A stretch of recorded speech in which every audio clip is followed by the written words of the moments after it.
सभी को मेरा प्रणाम। सभी अच्छे हैं? अच्छा पढ़ाई कर रहे हैं?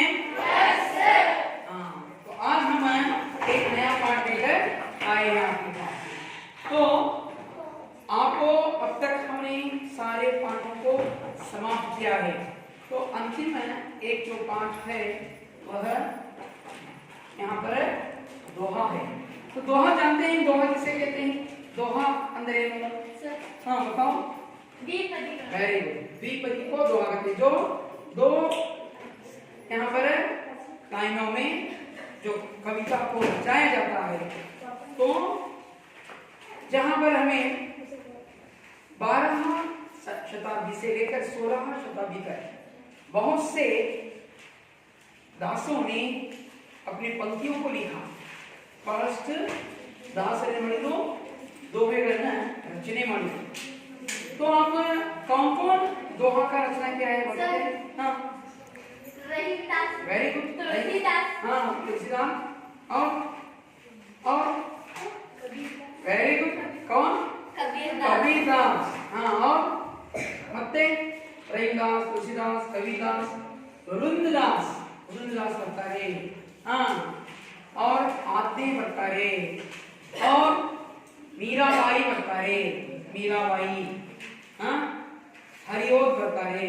तो ये रचनाकार है। जैसे हमारे कर्नाटक के वचनकार कौन कौन है? कर्नाटक के वचनकार, कर्नाटक के वचनकार क्या है? Very good Basavanna. हाँ ಹೇಳು। Allamaprabhu very good. ಮತ್ತೆ ಅಕ್ಕಮಹಾದೇವಿ ವೆರಿ ಗುಡ್। हाँ ಅಲ್ಲಮಪ್ರಭು ಇವರು ಏನು ವಚನಕಾರ ಹೌದಾ? ಕೀರ್ತನಕಾರರು ಕೀರ್ತನಕಾರರು ಇಲ್ಲಿ ನಮ್ಮ ಪಕ್ಕದಲ್ಲಿ ಇದ್ದಾರೆ ಹಾವೇರಿ ಜಿಲ್ಲೆಯಲ್ಲಿ। ಇಲ್ಲೇನು ನಿಮ್ಮ ಹುಡುಗಿಯರಿಗೆ ಪಕ್ಕದವರಲ್ಲಿ ಸಂತ ಶಿಶುನಾಳ ಮತ್ತೆ ಹಾವೇರಿಯಲ್ಲಿ ಬಹಳ ಮಂದಿ ಯಾರು ಇದ್ದಾರೆ? ಹಾ ವೆರಿ ಗುಡ್। ಯಾರು? ಕನಕದಾಸ ಇವರೆಲ್ಲ ಕೀರ್ತನಕಾರರು ಹೌದಾ? ಏನೋ ಹಾಗಾದ್ರೆ ನೋಡಿ ನಾವು तो आज हम कबीर के दोहे इसके बारे में 8 संग्रह पाठ 17 यह दोहा आज हम पढ़ रहे हैं कबीर के दोहे। तो इस दोहे को हम आज क्या करेंगे? पढ़ेंगे। तो कबीर के दोहे इस पद्य को पढ़ने से पहले कबीरदास का हम परिचय करेंगे। तो कबीरदास का चित्र यहाँ पर आपको पाठ्य पुस्तक में दिया गया है। तो देखिए यही तो कबीरदास, आपने कबीरदास का चित्र देखा ना? तो इनके परिचय के बारे में जानकारी हम आज प्राप्त करेंगे। तो यहाँ पर देखिए कबीर के दोहे, इनका जन्म 1398 में हुआ। 1398 आयतु। तो कबीरदास वाणी के डिक्टेटर थे। कबीरदास कौन थे? वाणी के ಒಳ್ಳೆಯ ಮಾತನಾಡತಕ್ಕಂತಹ ಕೌಶಲ್ಯ ಅವರಲ್ಲಿತ್ತು। ಏನಮ್ಮ ಏಕಮ್ಮ ಹೇಳ್ತಿಲ್ಲ, ಅವರಲ್ಲಿ ಬಹಳ ಒಳ್ಳೆಯ ಮಾತನಾಡತಕ್ಕಂಥ ಯಾವುದೇ ಸಮಸ್ಯೆ ಬಂದರೂ ಆ ಸಮಸ್ಯೆಯನ್ನು ಪರಿಹಾರ ಮಾಡ್ತಿದ್ರು। तो वे वाणी के डिक्टेटर थे। नीरू नामक और नीमा ये दोनों दंपति मुसलमान जुलाह थे। ನೀರು ಮತ್ತು ನೀಮಾ ಏನಪ್ಪ ಅಂದ್ರೆ ಇಬ್ಬರು ಮುಸಲ್ಮಾನ ಜುಲಾಹ ಅಂದ್ರೆ ಬಟ್ಟೆ ನೇಯೋರು ಅವರಿಗೆ ಜುಲಾಹ ಅಂತಾರೆ, ನೇಕಾರರು ಅಂತಾರೆ। तो दोनों ने कबीरदास का पालन पोषण किया। ಅಂದ್ರೆ ಕಬೀರದಾಸರು ಚಿಕ್ಕ ಮಗು ಇದ್ದಾಗ ಅವರಿಗೆ ಒಂದು ಕಡೆಗೆ ಸಿಕ್ಕರು। ಮಗು ಇದ್ದಾಗ ತಂದೆ ತಾಯಿ ಬಿಟ್ಟು ಹೋಗಿದ್ರು। ಹೀಗಾಗಿ ಆ ಮಗುವನ್ನು ಏನು ಮಾಡಿದ್ರು? ಮುಸಲ್ಮಾನ್ ದಂಪತಿ ನೀರು ಮತ್ತು ನೀಮಾ ಅವರನ್ನ ಸಾಕಿದ್ರು। ಅವರು ಹುಟ್ಟಿದ ಬ್ರಾಹ್ಮಣ ಅಂತಾರೆ। ಆದ್ರೆ ಏನ್ ಮಾಡಿದ್ರು? ಅವರಿಗೆ ಕಬೀರದಾಸರನ್ನ ಇವರು ನೀರು ಮತ್ತು ನೀಮಾ ಏನ್ ಮಾಡಿದ್ರು? ಅವರನ್ನ ಸಾಕಿದ್ರು। ಅವರು ತನ್ನ ಏನೋ ಅವರು ನೀರು ಮತ್ತು ನಿಮ್ಮ ಅವರು ಏನ್ ಮಾಡಿದ್ರು, ಅವ್ರನ್ನ साखी सलही ದೊಡ್ಡವರನ್ನಾಗಿ ಮಾಡಿದ್ರು। तो उनके पालन पोषण से वे बड़े हुए और उनमें क्या है, सहजता, निर्भीकता इनके काव्य के गुण हैं। और काव्य के गुणವೇನಪ್ಪ ಅಂದ್ರೆ ಸಹಜತಾ ಮತ್ತು ನಿರ್ಭೀಕ ಅಂದ್ರೆ ಈಡರಾಗಿ ಅವರು ಧೈರ್ಯವಂತರಾಗಿ ಕವನಗಳನ್ನ ರಚನೆ ಮಾಡ್ತಿದ್ರು, ದೋಹಾಗಳನ್ನ ರಚನೆ ಮಾಡ್ತಿದ್ರು। वे समाज सुधारक भी थे, और समाज सुधारकरागिದ್ರು। ಯಾರು? कबीरदास। जीवन नीति के धर्म गुरु भी थे, जीवन नीति या धर्म गुरुಗಳಾಗಿದ್ರು। उनकी कृतियां हैं बीजक नाम से संकलित हैं। बीजक ಅಂದ್ರೆ कबीर की बीजक नाम से उनके कृतियां संकलित हैं। तो 3 भागों में वह किया जाता है, जैसे साखी, सबद, रमैनी। ಇವರ ಕೃತಿಗಳಲ್ಲಿ ಏನಾಗ 3 ವಿಧಗಳಾಗಿ ಬಂದಿವೆ। तो वही यहाँ पर इस पद्य को उनका कवि परिचय आप जान लेना। तो हम आज कौन सा विषय पाठ कर रहे हैं?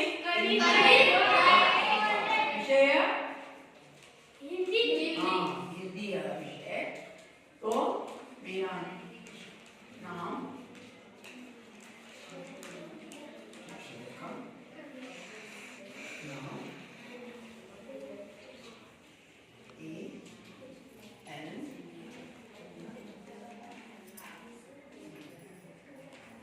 तो आज हम यह पाठ यहाँ पर कर रहे हैं। तो आपको पहले मैं इस कविता को पाठ करने से पहले इस पाठ का आशय समझाऊंगा, सुनिएगा। अच्छे गुण स्वभाव से मनुष्य को मान सम्मान की प्राप्ति होती है। ಒಳ್ಳೆಯ ಗುಣಗಳಿಂದ ಮಾನವನಿಗೆ ಮಾನ ಸಮ್ಮಾನ ಏನಾಗುತ್ತೆ, ಸಿಗುತ್ತೆ, ಹೌದಾ? बुराई से परस्पर स्नेह भाव बढ़ नहीं सकता। ನೋಡಿ, ಕೆಟ್ಟತನದಿಂದ ಸಂಪರ್ಕ ಬೆಳಗಿಲ್ಲ, ದುಷ್ಟತನದಿಂದ ನಾವು ಯಾರು ನಮ್ಮನ್ನ ಹಚ್ಕೊಳ್ಳಂಗಿಲ್ಲ। मन वचन और कर्म से पवित्र हो। ಮನಸ್ಸು ಭಾಷೆ ಇದರಿಂದ ಕೆಲಸದಿಂದ कर्म कायक से हम अच्छे रहना चाहिए। यही भगवान की भक्ति का सच्चा रूप है। ಹಾಗನೇ ದೇವರೇ ನಮಗೆ ಕೊಟ್ಟಂತಹ ಒಂದು ಸತ್ಯ ರೂಪ, ನಾವು ಈ ಗುಣಗಳನ್ನ ನಮ್ಮ ಜೀವನದಲ್ಲಿ ಅಳವಡಿಸಿಕೊಂಡ್ರೆ ಆ ಭಗವಂತ ನಮಗೆ ಏನು ಮಾಡ್ತಾನೆ, ಮೆಚ್ಚುತ್ತಾನೆ। ಹಾಗಾದರೆ ಭಗವಂತನಿಗೆ ಬೇಕಾಗಿದ್ದೇನು? ನಮ್ಮ ಒಳ್ಳೆಯ ಕರ್ಮಗಳು, ಒಳ್ಳೆಯ ಗುಣಗಳು, ಒಳ್ಳೆಯ ನಡತೆ, ಒಳ್ಳೆಯ ಭಾಷೆ, ಇವ ನಮ್ಮೊಳಗೆ ಇರಬೇಕು। तो मैं यहाँ पर कविता को पढ़ती जाऊंगा, ध्यान पूर्वक आप सुनिएगा। ऐसी बानी बोलिए मन का आपा खोए, औरन को शीतल करे आप मुंह शीतल होए। सांझ बराबर तप नहीं, झूठ बराबर पाप, जाके हृदय सांच है ताके हृदय आप। बड़ा भया तो क्या भया, जैसे पेड़ खजूर, पंक्ति को छाया नहीं, फल लागे अति दूर। दुख में सुमिरन सब करें, सुख में करें ना कोई, जो सुख में सुमिरन करें तो दुख काहे कोई। तो आपने इस पद्य को सुना, तो मैंने पद्य को यहाँ पर दोहा को पढ़ा। तो इसके कुछ नए शब्द यहाँ पर लिखूंगा और इसमें प्रश्न लिखूंगा। आप प्रश्नों के उत्तर देने का प्रयास करें।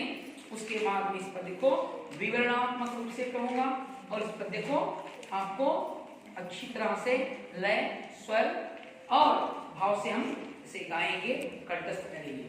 तो इसके यहाँ पर आप पाठ को ಈ ಪಾಠವನ್ನ ಏನು ಮಾಡ್ರಿ, ನಿಧಾನವಾಗಿ ನಾನು ಕೇಳ್ತೀನಿ ಯಾರು ಓದಬೇಕಂತ, ಏನು ಅವರು ಓದಬೇಕು। ಆಮೇಲೆ ನಾನು ಇದರ ಕೆಲವು ಪ್ರಶ್ನೆಗಳನ್ನ ಬರೀತೀನಿ, ಅದನ್ನು ಉತ್ತರ ಕೊಡಬೇಕು। ಹಾಗಾದ್ರೆ ಮೊದಲಿನಿಂದ ಯಾರು ಓದ್ತೀರಿ? ಫಸ್ಟ್ ಒಂದನೇ ದೋಹ ಅನಿತಾ ಅಲ್ಲ, ಬಾ अनिता और होता है और ऐसी बानी बोलिए मन का आप कोई, और औरन को शीतल करे आपुन शीतल होय। सही। नेक्स्ट लिंगम्मा।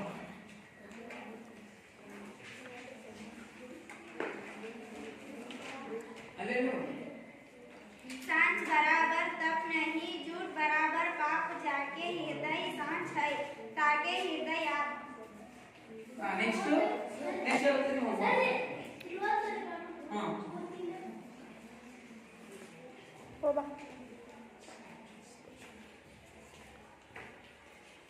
बड़ा भैया तो क्या भैया जैसे पेड़ खजूर पंछी को छाया नहीं पर लागे अति दूर हां नेक्स्ट बड़ी बेगा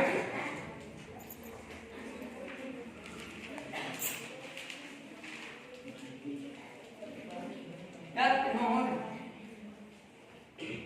दुख में सुमिरन सब करे सुख में करे न कोई जो सुख में सुमिरन करे तो दुख काहे होई हां नेक्स्ट बरी ಬೇಗ ಯಾರು ಮತ್ತೆ ಮತ್ತೆ ರಿಪೀಟ್ ಫಸ್ಟ್ ಇಂದ ಹೇಳಿ ಬರಿ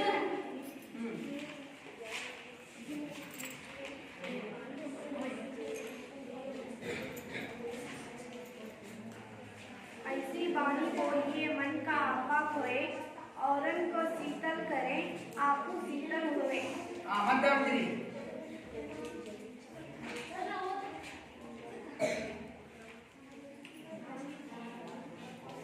ಬರಿ ಬೇಗ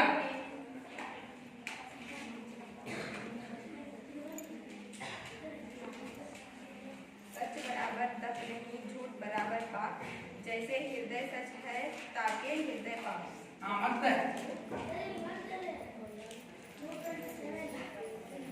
ಬರಿ ಬೇಗ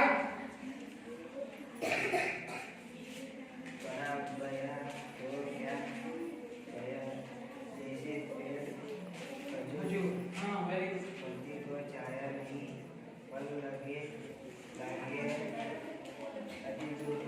ಮತ್ತೆ ಬರಿ ಬೇಗ ऐसी वाणी बोलिए मन का आप खोए औरन को शीतल करे आपको शीतल हुए हाँ ಆಯ್ತಾ ಬರಿ ಬಾ ಬೇಗ ಓದು ಬೇಗ हाँ ऐसी वाणी बोलिए मन का आप खोए औरन को शीतल करे आपको शीतल होए वेरी सही तो आपने बहुत अच्छा इस कविता को इस दोहे को आपने पढ़ा बड़ा ಚೆನ್ನಾಗಿ ನೀವೆಲ್ಲರೂ दोहावನ್ನ ಓದಿದಿರಿ ಹೌದಾ तुम्हें यहाँ पर नए प्रश्न शब्द लिखा कौन पढ़ेंगे यार ओद्ತೀರಿ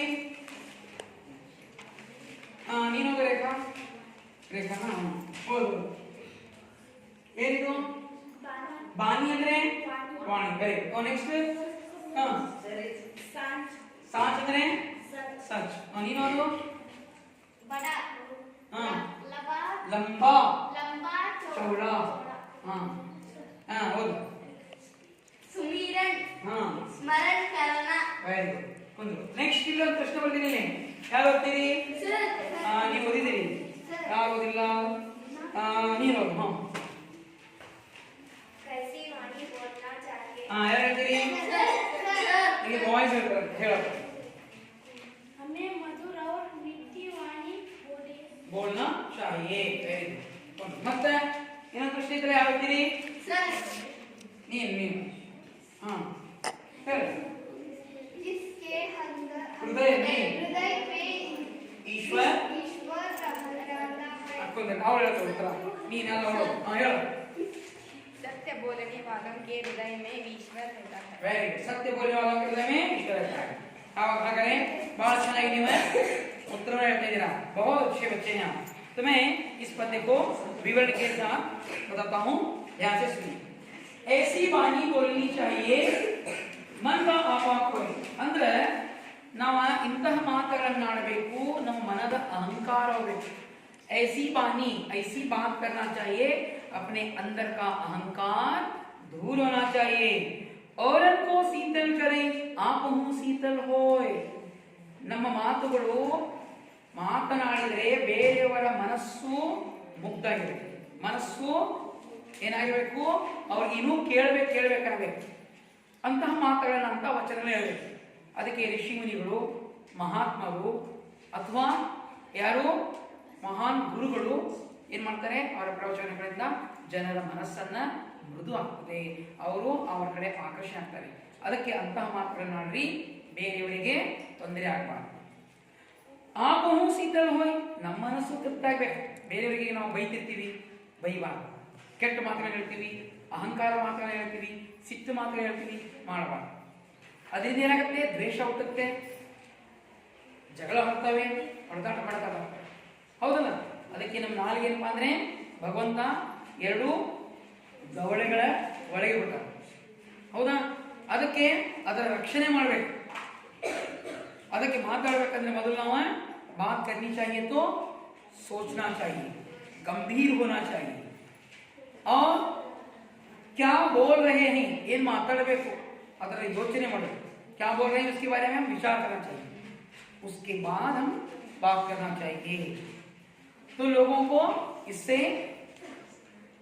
खैर फैलेगा. ಅಂದ್ರೆ ಒಳ್ಳೆಯ ಏನಾಗುತ್ತೆ, ನಮ್ಮ ಪರಿಸರ ಶಾಂತಮಯವಾಗಿ ಸುಖಮಯವಾಗಿ ಸಮೃದ್ಧ ಆಗುತ್ತೆ. ಮಾತಾಡಿದ್ರೆ ಜಗಳ ಮಾತಾಡಿದ್ರೆ ಏನಾಗುತ್ತೆ, द्वेष होता है. समझ में आई आपको बात?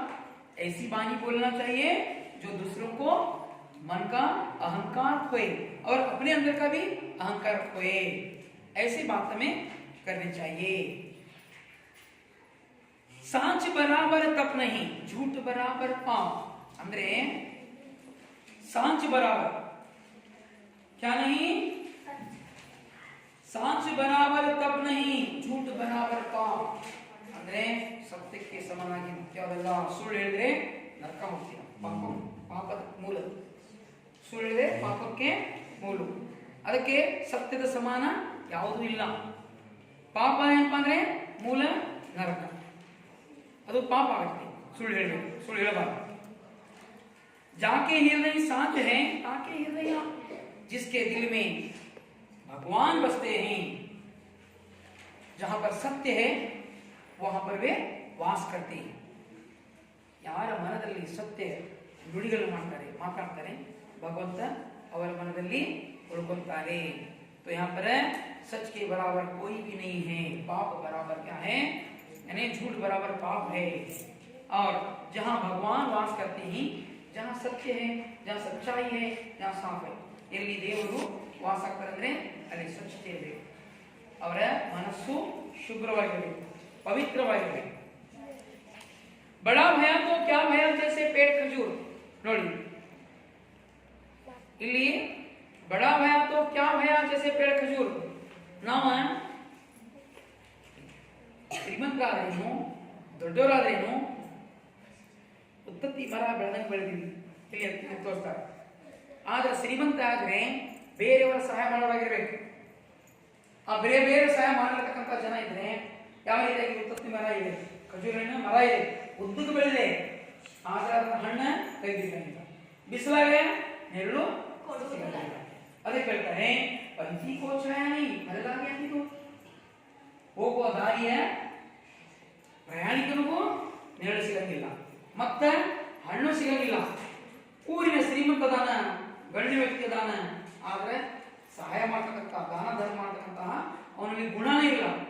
ಆ ಶ್ರೀಮಂತಿಗೆ ತಗೊಂಡು ಏನ್ ಮಾಡೋದು, ಯಾಕಂದ್ರೆ ಬೇರೆಯವರ ಸಹಾಯ ಮಾಡೋನಾಗಿರ್ಬೇಕು. ನೆಕ್ಸ್ಟ್ दुख में सुमिरन सब करें, सुख में करे ना कोई. ಭಗವಂತ ಸುಖ ಮತ್ತು ದುಃಖ ಎರಡು ಕೊಡ್ತಾರೆ. ನಾವು ಬರೀ ಸುಖದಲ್ಲಿ ಅಷ್ಟೇ ಸಂತಾಪ ಮಾಡಕ್ ಹೋಗಬಾರ್ದು, ದುಃಖದಲ್ಲಿ ನೋಡಕ್ಕೆ ಅವರಿಗೆ ಸಹಾಯ ಮಾಡ್ಬೇಕು. ಎರಡೂ ಕೊಡೋದು ಯಾರು, ದುಃಖ ಸುಖ ಕೊಡೋದು ಯಾರು, तो सुख और दुख देने वाले सृष्टिकर्ता भगवान ही है. तो हमें क्या करना चाहिए, जो सुख में सुमिरन करे दुख काहे होय. ನಾವು ಚೆನ್ನಾಗಿದ್ದಾಗ ಅವ್ರಿಗೆ ಸಹಾಯ ಮಾಡೋರಾಗಿದ್ರೆ ಅವ್ರ ಜೀವನದಾಗ ದುಃಖನ ಬರಂಗಿಲ್ಲ. ಸುಖ ದುಃಖ ಕೊಡೋದು ಸೃಷ್ಟಿಕರ್ತಾನೆ. ಅದಕ್ಕೆ ನಾವು ದುಃಖ ಬಂದಿದಾಗ ಸುಖ ಬಂದಿದಾಗ ಅವ್ರಿಗೆ ಸಹಾಯಕ್ಕಾಗಿ, ದುಃಖ ಇದ್ದಾಗ ಅವ್ರಿಗೆ ಸಹಾಯ ಆಗ್ಬೇಕಂದ್ರೆ ತೊಂದರೆ. ಅದಕ್ಕೆ ಚೆನ್ನಾಗಿ ಇರುವಾಗಲೇ ನಾವು ಬೇರೆಯವರು ಸಹಾಯ ಮಾಡತಕ್ಕಂತಹ ಗುಣ ಅವ್ರ ಜೀವನದಲ್ಲಿ ಕಷ್ಟ ಬರಂಗಿಲ್ಲ. उनके जीवन में दुख आ ही नहीं सकता. जब वे दुख आने से पहले ही उनको हमें क्या करना चाहिए, उनकी सहायता. तो पद्य समझ में आया आपको? ಪದ್ಯ ಹೇಳಿದಿಲ್ಲ? ಹಾಗಾದ್ರೆ ಈ ಪದ್ಯವನ್ನ ಕಂಠಸ್ಥ ರೂಪದಲ್ಲಿ ಹೇಳ್ತೀನಿ, ಕವಿತೆ ರೂಪದಲ್ಲಿ ಹೇಳ್ತೀನಿ. ನಾವು ಕೂತ್ಕೊಂಡು ನೇರವಾಗಿ ನಿಧಾನವಾಗಿ ಲಯ ಭಾವ ಅಂತ ಹೇಳಿ ಲಯ ಭಾವ. ऐसी बानी बोलिए मन का आपा खोए. ಹೇಳಿ. ऐसी बानी बोलिए मन का आपा खोए. औरन को शीतल करे आप हूँ शीतल होए. औरन को शीतल करे आप हूँ शीतल होए. ऐसी बानी बोलिए मन का आपा खोए. ऐसी बानी बोलिए मन का आपा खोए.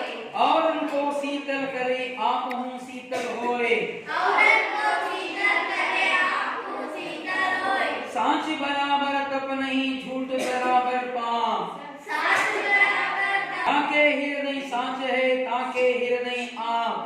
जाके हृदय साथ है ताके हृदय आप. सांच बराबर तप नहीं झूठ बराबर पाप. साथ बराबर तप नहीं झूठ बराबर पाप. जाके हृदय सांच है ताके हृदय आप. जाके हृदय साथ है ताके हृदय आप. बड़ा भया तो क्या भया जैसे पेड़ खजूर. बड़ा भया तो क्या भया जैसे पेड़ खजूर. पंथी को छाया नहीं फल लागे अति दूर. पंथी को छाया नहीं फल लागे अति दूर. बड़ा भया तो क्या भया जैसे पेड़ खजूर. बड़ा भया तो क्या भया जैसे पेड़ खजूर. पंथी को छाया नहीं फल लागे अति दूर. पंथी को छाया नहीं फल लगे अति दूर. पंथी को छाया नहीं फल लागे अति दूर. पंथी को छाया नहीं फल लागे अति दूर. फल लागे अति दूर. दुख में सुमिरन सब करई. दुख में सुमिरन सब करे. सुख में करई ना कोई. सब में करे ना कोई. दुख में सुमिरन सब करई. दुख में सुमिरन सब करे. सुख में करई ना कोई. सुख में करे ना कोई. जो सुख में सुमिरन करई जो सुख में सुमिरन करे. तो दुख काहे होय. तो दुख काहे होए. ನೋಡಿ ಪದ್ಯ ಕೇಳಿದ್ರಲ್ಲ, ಇದು ಈ ರೀತಿಯಾಗಿ ನಾವು ಕಂಡುಕೊಂಡ ನೋಡಿ. ಹಾಗೆ ಇನ್ನೊಮ್ಮೆ ನಾನು ಹೇಳ್ತೀನಿ, ಹಂಗೆ ಕೇಳ್ರಿ. ಆಡಿ ರೂಪದಲ್ಲಿ ಹೇಳ್ತೀನಿ, ಕೇಳಿ.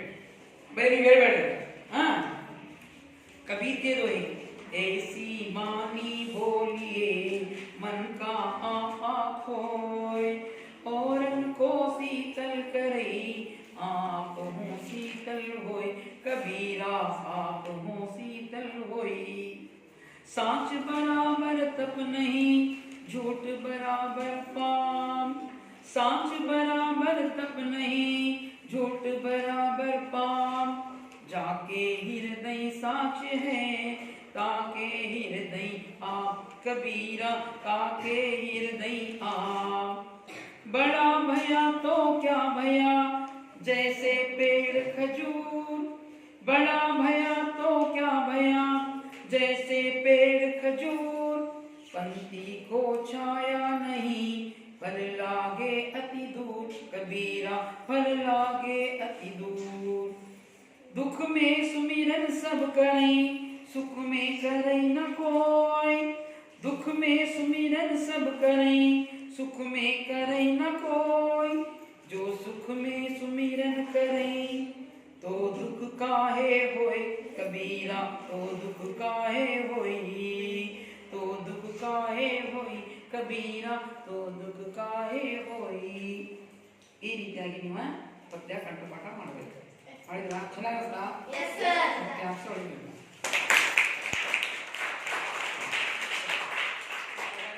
ನೀವು ಈ ಪದ್ಯವನ್ನು ಕಲಿಬೇಕು. ಹಾಗಾದ್ರೆ ಪದ್ಯ ತಿಳಿತಾ ನಿಮಗೆ? Yes sir. हागर प्रश्न केला. Yes sir. इसके प्रश्न मैं आपसे पूछूंगा और इस पद्य के भावार्थ को आप कंठस्थ करना चाहिए. दोहा ಮತ್ತು ಭಾವಗಳು ಕಂಠಪಾಠ ಮಾಡ್ಕೊಂಡು ಬರಬೇಕು. ಹಾಗಾದ್ರೆ ಪ್ರಶ್ನೆ ಕೇಳ್ತೀನಿ, ನಿಂತ್ಕೊಂಡು ಉತ್ತರ ಹೇಳಬೇಕು. कैसी वाणी बोलनी चाहिए? कौन बताएंगे? निंगम्मा बताओ. हाँ, कैसी वाणी बोलनी चाहिए? मधुर वाणी बोलनी चाहिए. मधुर वाणी बोलनी चाहिए. कबीर सच्चाई और झूठ को किसके समान मानते हैं? ज्योति हेलो। कबीर सच्चाई को सत्य और झूठ को पास के समान मानते हैं। Very good. किसके हृदय में ईश्वर रहते हैं? तीन लड़कियां हेलो। सत्य बोलने वालों के हृदय में ईश्वर रहता है। Very good. खजूर के पेड़ से किसे छाया नहीं मिलती? रेत मेगा वेरी गुड। के पेड़ से यात्रियों को छाया नहीं मिलती। Very good. तो आपने इस पाठ को समझा ना? तो मैं आपको गृह कार्य दूंगा, आप गृह कार्य को लिखकर लाइएगा। ना लिखेंगे गृह कार्य प्रति गृह कार्य कवि के दोहे, कवि के दोहे, कवि के 4 दोहों को कंठस्थ करके लिखो और भावार्थ याद करो। भावार्थ लिख कर लाओ। भावार्थ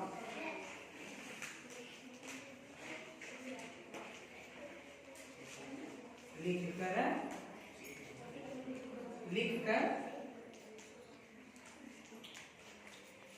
लाओ। गृह कार्य ನೋಡಿ ಈ ಪದ್ಯದ ಎಲ್ಲ ದೋಹಾಗಳ 4 ದೋಹಾಗಳ ಕಂಠಪಾಠ ಮಾಡಬೇಕು ಮತ್ತು ಭಾವಾರ್ಥವನ್ನು ಬರ್ಕೊಂಡು ಬರಬೇಕು। अच्छा लिख कर रहेंगे? तो आपको पाठ समझ में आया? Yes sir. अपना पाठ यहाँ पर समाप्त करता हूँ। सभी को मेरा प्रणाम।